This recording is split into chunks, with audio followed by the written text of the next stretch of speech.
I think people want to believe that Lockheed Martin or Boeing or whatever, like they're immensely powerful and they're not just basically scavengers, like rooting through the scrap of an industrial base that was once more than 10 times bigger and not even having like the blueprints for the stuff they produce anymore because like it's been lost in all of these mergers and bankruptcies. Well, they are, I'm sorry. And what people need to sort of politically organize for or critique or whatever, it shouldn't be like this immortal Goliath, which does not actually exist. Uh, People should be prepared mentally and otherwise for the realities of like what happens in an empire that is so in depth as the US is at a point where you can't keep the Ponzi scheme, whether militarily or economically, going any longer. Like that's the reality.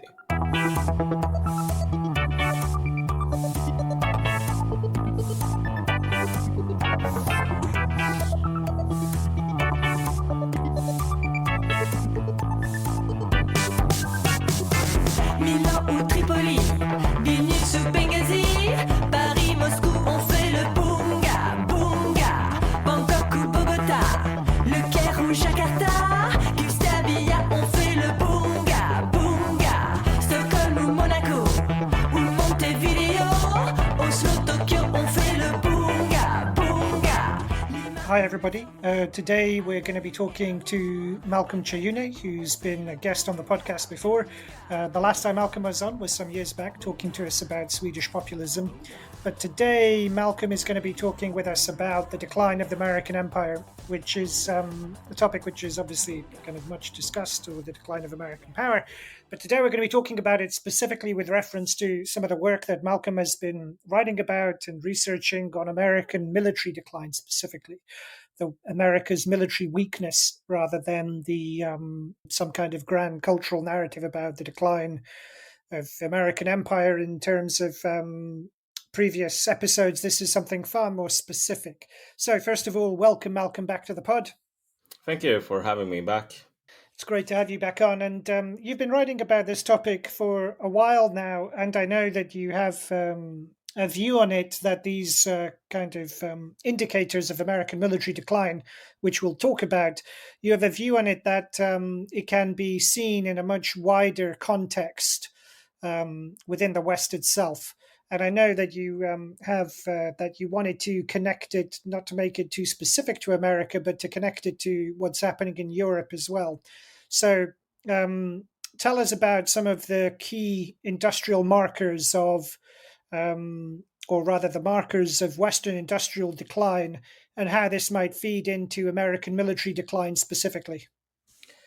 Yes, I'll just sort of start by saying something about like my own journey here intellectually, because I mean, we both know, the life of the leftist slash post leftist intellectual. Like you look for all of these grand ideological, historical, cultural narratives to explain the vagaries of capitalism or neoliberalism or empire or whatever. But over time, I came to realize that at some point you really have to look at the specific sort of the practical realities on the ground.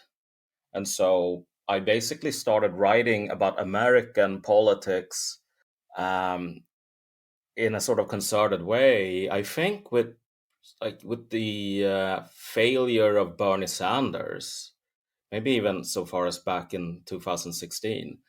But I really sort of got into it because I was interested in politics. And then after a while, I started writing about the US military, specifically because I realized, like, I'm not a huge military fanboy or anything, but I realized you can't really understand American society without understanding the role of the military and how it works as a sort of technological and social institution. So, with all that said, the a good place to start if we want to discuss the failure or the sort of imminent, in my opinion, fairly imminent denouement of the US empire, you can actually start at a place pretty close to home for me, which is the Swedish disaster story of Northvolt. Um, a while back, Swedish politicians and venture capitalists got the bright idea that Sweden is this, we have this very vainglorious self conception. Like, Sweden is one of the most advanced countries in the world. We are, at the top of human civilizatory progress, technological progress, like moral progress, educational attainment, all that. And so we, as these superior beings, we should really not be leaving the production of modern lithium ion batteries to, other countries like China. Because there's obviously no reason why people who are, in some sense, worse than Swedes uh, would corner this market. So people just said, like, oh, it'll be really easy. Like, we Yeah. can make the best facility in the world. Now, a couple of years later, it's basically collapsed. The company, if it hasn't filed for bankruptcy yet, it's about to file. And like, it was such a string of disasters. Like, they couldn't find anyone in Sweden capable of doing the job, so they had to import all the labor, and they imported it in like a very chaotic way. They couldn't come up with the technology, so they had to go to a Chinese company to sell them really old machines, like 40-year-old machining tools. Um, and like, when they built the factory up in the very cold north of Sweden, like, they didn't bother making sure that the pipes wouldn't explode if it got cold. So Yeah. Yeah. This all sounds very familiar. yeah, I mean, yeah, it is pretty familiar if you're living in the West. Like, we have a lot of these projects where it's like, oh, we're gonna do this because we are the West. We can do this easily. And then it turns out that pretty much everyone who has any experience starting up a real industrial production line, they're either, in the old folks' home and barely lucid, or they're dead. And so Sweden ran into the problem that we had this conception of we should be able to do something. And then the practical reality was, like, we are no longer de facto an industrial economy, in the sense that, not in the sense of, an economic classification, but rather in the sense of a country that can actually start new, like, robust production lines. Like, people can't do it anymore. Yeah. Um, and when we met in London a while back, like, we talked about this issue with populists like Giorgia Meloni and so on. Like, they come Yeah. into power, and then what do? Like, they try to bully some lesbians or whatever, make it slightly harder for lesbians to visit their spouses in hospitals or whatever. Like, it's just this kind of really um, contentless culture war stuff, because all of the big promises turn out to be much harder than people realize. Yeah. And why I wanted to start, why it's necessary here before we talk about, like, the US military or like the Fifth Fleet or US Central Command, is that the listener really needs to understand that all of this kind of flows from uh, a specific sort of uh, morbidity in our own psychologies, in a way. Like, the problem we have is not just like a lack of experience insulating pipes at battery factories, even though that was clearly something that messed up production. Yeah. But it's just like the idea that we should be able to do everything because we in the West, we are, in some sense, like, it kind of mirrors in some our own self-conception. People say, like, we're a Christian civilization when they want to bash Muslims or whatever for cheap points. Like, Muslims, get out. Here in Europe, here in Sweden, we are Christians. That's not really the case. Like, nobody here or very few people have like this conception of the world as fallen, of humans as inherently broken. Like, you build a great empire like the Roman Empire, but, well, like, it's built by humans, so it goes away. Like, that is the basic Christian conception of the world, that humanity is broken, like we have some good things, but like nothing we build can ever be really eternal. But there's still salvation through the sacrifice of Jesus Christ on the cross. What we in the West have adapted is kind of like a sort of almost like a parody of secular Judaism, where you just say, I don't believe in God, God doesn't exist, but he's nevertheless made us the chosen ones. Yeah. And this feeling of being the chosen one, and you have probably noticed that like in the UK, there's a lot of sort of veneration of the empire and people sort of bragging about all of these Stone Age people that, you know, the empire civilized and so on. Like you kind of get this. Mostly on Twitter, to be fair. Yeah, mostly on Twitter, sure. Like I did see someone doing like that whole spiel during the riots, where it's like, we are white people. Like when we start wars, they devastate continents. And it's like, yeah, but Britain is broke. Like the UK is broke. It's Yeah. not going to devastate any continents. Like the Mongols aren't rolling around burning down Novgorod these days. Like Yeah. they're complaining about like, I don't know, Chinese mining companies poisoning the groundwater in Mongolia or something. Like they are no longer a thing. So if we loop this back then, so you've kind of you're making the case that there is a deeper context, which is in some sense perhaps even kind of pre-political, cultural perhaps, but not in the sense that we normally talk about culture with respect to the culture wars.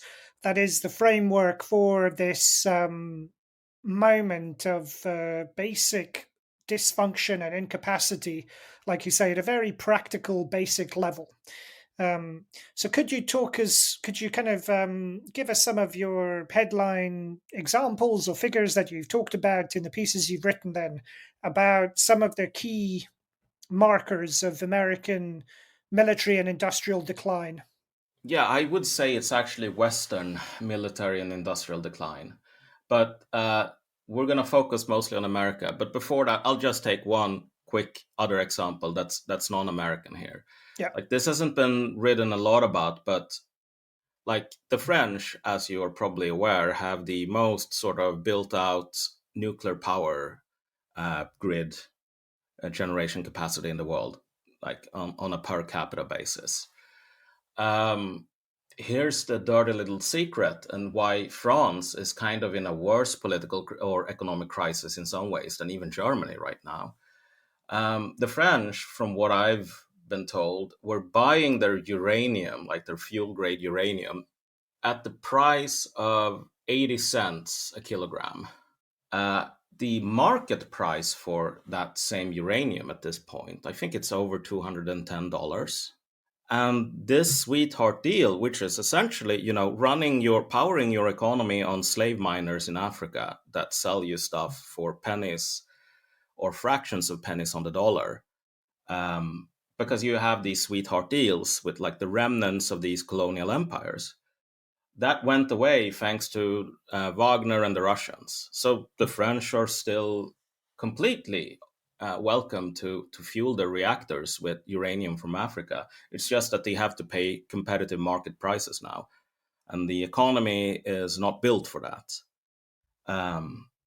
And the issue with a lot of these things, and this is very clear with like the military problems, when you have something like this where it's like, okay, we're rich because we have a bunch of de facto slaves working for us, and that's a pretty sweet deal.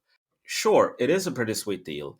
However, if it goes away, if your response to that is basically to put the casualty here in like there being Africans on the streets of Paris, or like Muslim immigrants from Syria, whatever, who are contaminating what would otherwise be like the destined living standard of the French, you are not solving the situation. So that complaint, but that criticism is addressed at the populists who are, they would see our kind of so many of our problems stemming from mass migration. Yeah, they would, and it's kind of a cope. I have to say, like, Yeah. I think anti-immigration stuff is mostly a scam, and it's a scam for like practical reasons. Like you need uranium to fuel your reactors. Nuclear power isn't particularly cheap if you have to pay market price, and if you suddenly have to do that, like it's the locus of control in the West when we confront problems of decline, it's never internal. It's always like we were the chosen ones, but then something from the outside comes and contaminates our, Yeah. um, otherwise perfectly idyllic society that doesn't have any internal contradictions. Um, and yeah, so to So what? transition to the military here, Yes. So to if so, we've got two European examples, and so how does this feed into Western military decline, or American specifically? I mean, it's kind of hard to know where to begin to talk about like American military decline. They are facing how would I say, what is the like correct online leftist vernacular? A multiplicity of crises, one might even say. Uh, Conjuncture. It's a yes. conjuncture. Yes. So to begin with, Yeah. like, Give us some of the most choice examples. I mean, to begin with here, people need to understand that like you've been living in a dream world, Neo, as the line goes in the Matrix.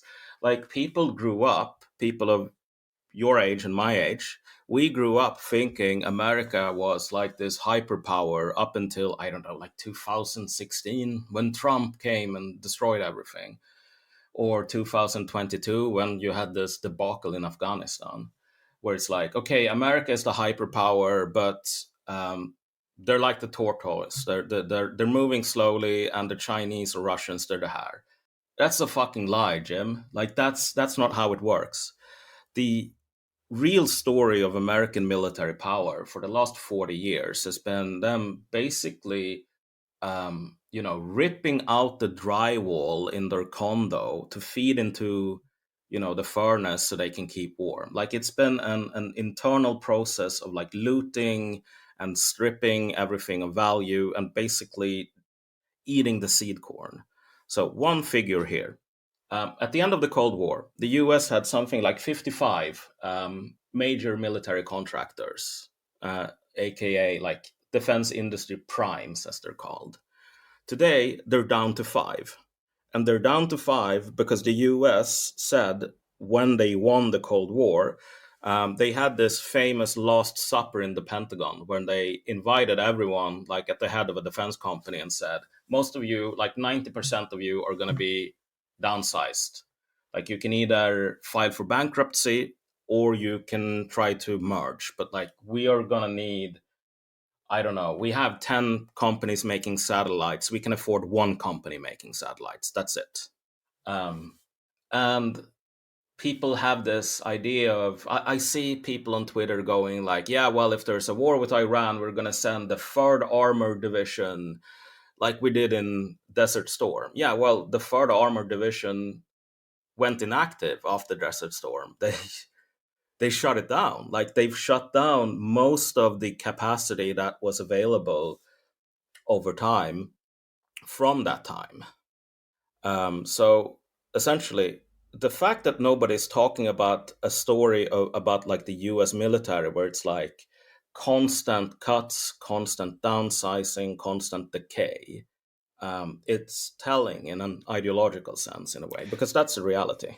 Yeah. So now that said, I know the way you've been writing about this is more, I suppose, cuts a little more deeply, or more specifically and more precisely, um, in this specific sense, because the end of the Cold War, kind of saw this downsizing, rationalization of the military-industrial complex, like you said. But then, from the dying days of the Clinton administration, and then through the war on terror, you had the expansion of U.S. military bases around the world, and also the boost to American military spending, which has remained, orders of magnitude higher than all of its closest rivals including China and Russia. And there's some debate about, kind of, I suppose, purchasing power parity and whatnot. But in aggregate, at least in dollar terms, the US spends just extraordinary amounts of cash on maintaining its global military footprint, both in the continental US as well as abroad. However, this kind of aggregate spend doesn't manifest itself in actual capacity, like you say. So, can you tell us a bit about where that causality breaks down between the dollar spend and the actual things that the US military can't do? Well, I use this example. Let's say you want to get a fresh bucket of snow. Like if you're outside the Norfolk factory up in wherever it's located, Kiruna, I think, that costs you the price of a bucket. And some work you have to go outside the door. You have to scoop up the snow. You have to put it in a bucket. There, you have a bucket of fresh snow. It's basically free. If you want a bucket of fresh snow on the surface of Mercury, it's going to cost you a lot more. Like it's still, the same thing. It's just that there's really no capacity to go out and find much in the way of fresh snow on Mercury. You would have to transport it from the Earth. And again, if you no longer have factories to build missiles, they're going to be really, really expensive.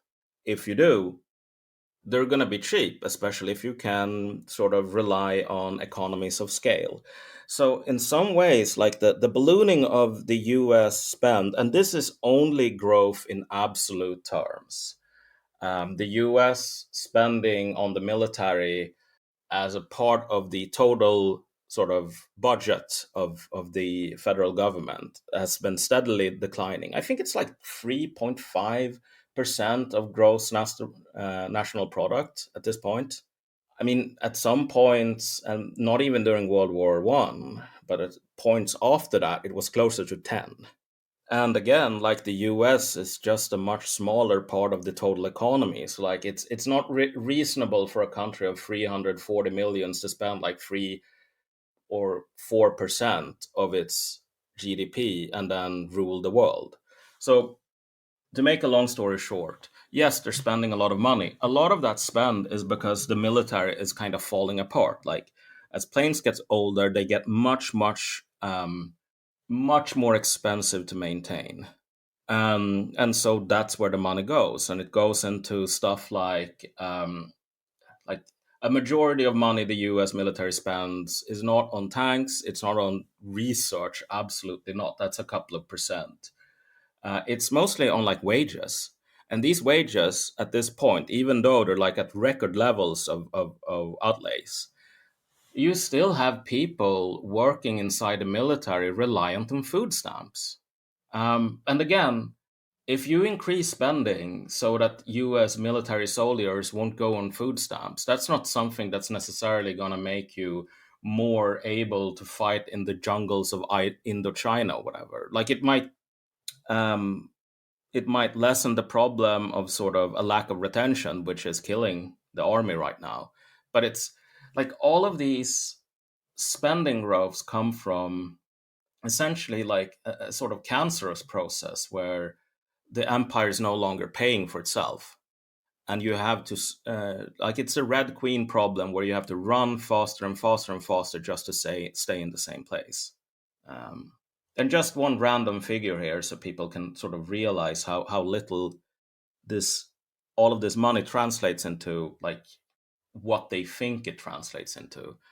So during the Vietnam War, where the US was facing a much smaller nation in the form of North Vietnam, as well as the Viet Cong, with some significant help in the form of materiel from Russia and China, sure. But like the US was clearly in the catbird seat in terms of overmatch.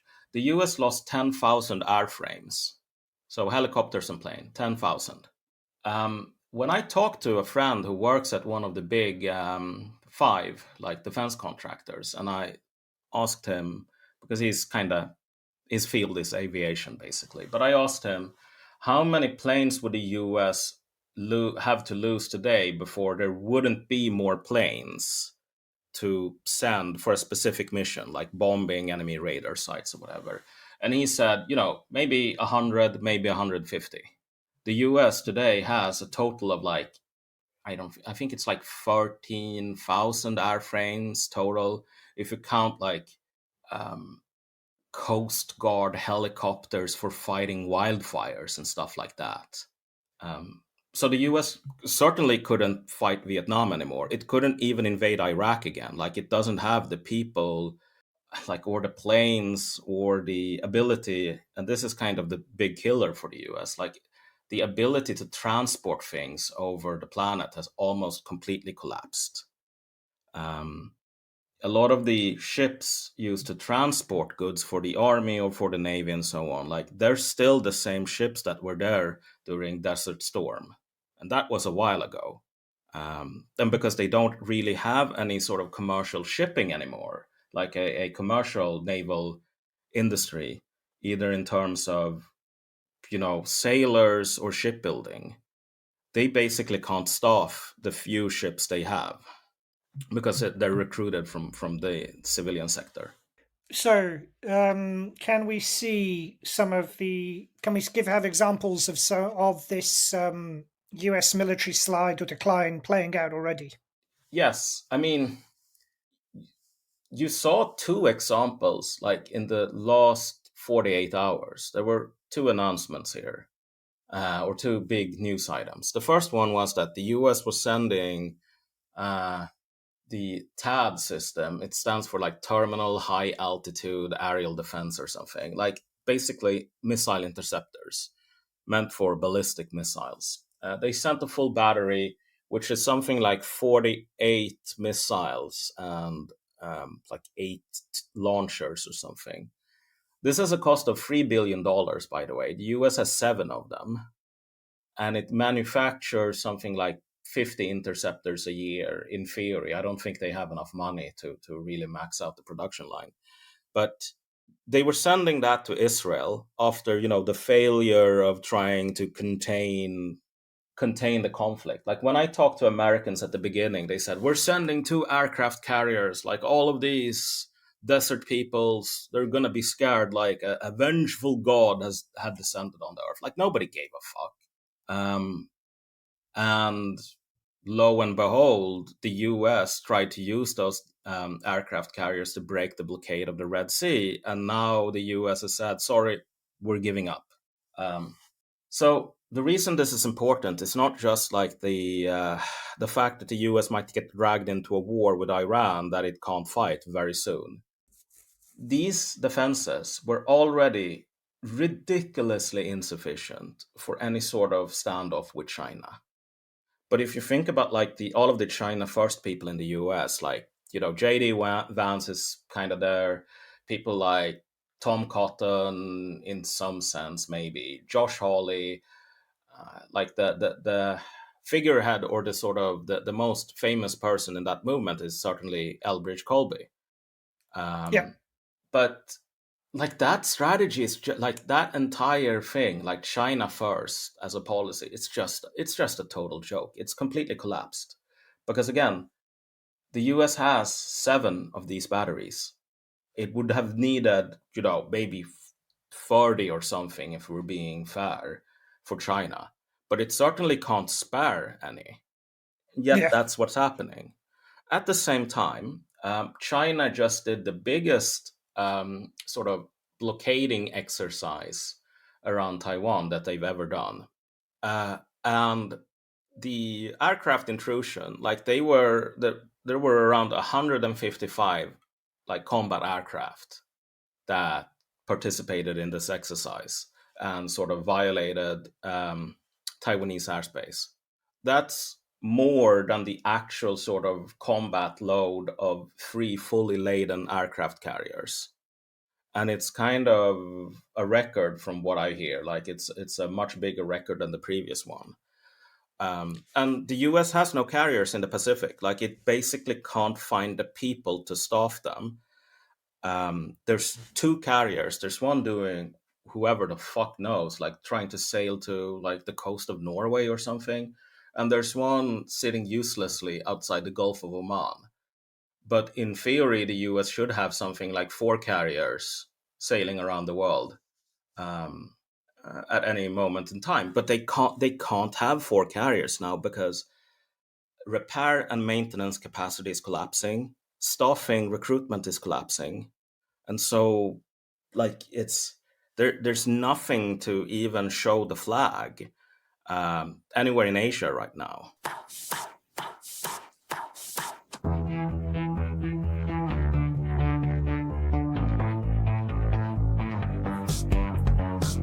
So I want to come back to a potential standoff over Taiwan presently, but talking about the manpower issues. So you've said this specifically about this. So recently, the US made a kind of half-hearted attempt, or the US government made a half-hearted attempt to rev up its. I mean, rev up is putting it too strongly, but it was kind of retooling the infrastructure, its capacity for conscription. And you've talked about the inability or the kind of magical thinking involved in the idea that the US could conscript anyone again. So could you tell us a bit more about what causes the current manpower issues you've mentioned, and also your what you've written about the failure of the US or its inability to actually conscript people at the moment? Yes, I mean, look, like whenever people talk about conscription, and this is a very common uh, topic inside Washington and inside the West in general, like will they, won't they, will they, etc. It's all in terms of like, will we have another Vietnam syndrome? And I think the answer is most certainly yes. Like, you're going to get something way worse if you try. But the real problem is the same as the Northwold one, where it's like you have people who are complacent and sort of in decline saying, well, look at what my ancestors did. Surely we can do the same thing because we are chosen, like in this compact between a God that doesn't exist and, Abraham, who doesn't exist either. But still, we stand apart. And then it turns out nobody can build batteries. Well, nobody in the US can actually organize a draft. Um, Throughout, and this is kind of giving you very like the Cliff's Notes version, but like throughout all of military history, the big challenge has always been achieving like as much mass as possible. Like the Romans were very good at it, but then you had the Middle Ages where the ability to field very large armies collapsed, and it's actually collapsed several times through history. Like you go from having armies of 300,000 men to having armies that are 100th the size, and that's considered a big army 300 or 400 years later. So this has happened for several cycles, and the thing is, the reason it happens, it goes cyclically, is because like the mobilization lists for Prussia or whatever at the or Imperial Germany at the eve of World War One. We have all of these timetables. You have these soldiers in this village. They're going to get on this train. They're going to go to the front at this specific time using this rail siding. That shit does not fall from trees. It's the crystal of generations of hard work, of cataloging people, drilling them, making sure you know where everyone lives at any particular time, making sure that the lists are out in every sort of provincial office. So you can just go, okay, well, war has happened. I'm going to go to this little hovel out in the countryside and get this person who I know lives there because the census guy was over there 2 months ago. The US has like this ability in the US has completely collapsed. Completely. I wrote a thing for UnHerd about this, so I won't go into like all the details. Like if you're interested in the sort of specifics or some of them, you can read that. Yeah, listeners can find them in the show notes, but give us the brief version in any case. Yeah, the brief version is just that like for the US to draft people, they have to send an induction notice telling someone that, okay, you have been drafted, show up at this place or there will be consequences. And this is fantastically important, actually, the induction notice itself, because in order to actually prosecute someone for draft dodging, you have to show a court of law that like the government sent out an induction notice, number one. Like they have to prove that beyond reasonable doubt that it went out, which basically means having the records from the postal office. Then they have to show that it actually arrived and that the guy received it. Generally, this is done by having like the postman wait outside the door and hand him the letter. So he signs a piece of paper saying, I have received the letter. And then the third one, which is even more hilarious, they have to show that the guy then read the letter, understood the contents, and then made a willful decision to not show up. And if they fail, like the guy goes scot-free. The US postal system in and of itself is now in such a dire state that it could not actually live up to this sort of evidentiary standard. But that doesn't really matter because there's no like database system that has any sort of idea, like any fucking idea whatsoever, where anyone really lives. Americans are theoretically, or they're legally obliged to report their place of residence, like actively. They have to register with the selective service system. And then whenever they move, they have to actively send a letter to the SSS and say, I have moved to this location. If you're going to draft me, this is where I'm living right now. If I move again, I will notify you again. Nobody does this. The SSS has tried to sort of refer people to the Department of Justice for, not following the law. And the DOJ, after getting, 250,000 referrals like every year, just said, like, stop sending us this crap. Like, we're never going to enforce the law. Like, sorry, we're not going to help you. Let's roll back a bit. So, you can make the case that, kind of the Prussian archetype of conscription is a very extreme example of this kind of state with a tremendous military capacity. And in any case, Prussia's gone. Whereas liberal societies, the Anglo-liberal societies like America and Britain have been, historically had much reduced infrastructure in any case, and that they would, but they get round to it when the crisis comes. So the Americans kind of struggled on the eve of World War II. The Americans struggled on the eve of World War I, but they muddled through and they won the wars. And that the American superpower would presumably do the same again. I mean, why would that not work according to you? Well, hi there, friends. This is the end of a sample from an episode available only to subscribers at patreon.com/bungacast. For $7 a month, subscribers get at least 4 original exclusive episodes a month, featuring Alex, George, and Phil, as well as our regular contributors, Alex Gurovich, Amberly Frost, Catherine New, and Lee Phillips. We've got episodes on current affairs, extended interviews, exclusive episodes on theory, history, culture, docuseries, analyses of film, and our responses to listeners' questions and criticisms. And for $12 a month, you also get access to the very special BungaCast Reading Club, where we present the key books and essays necessary for understanding the world today, how we got here, and where we might be going. Of course, if you just want to try us out, there's also a $3 entry tier giving you 1 exclusive episode a month. We do hope you'll join us. These are turbulent times, and ideologically confused ones as well. We try to find some political clarity so that we might move beyond the age of Bunga Bunga. Dakar ou Brasilia, Koweït encore gonfler le bout.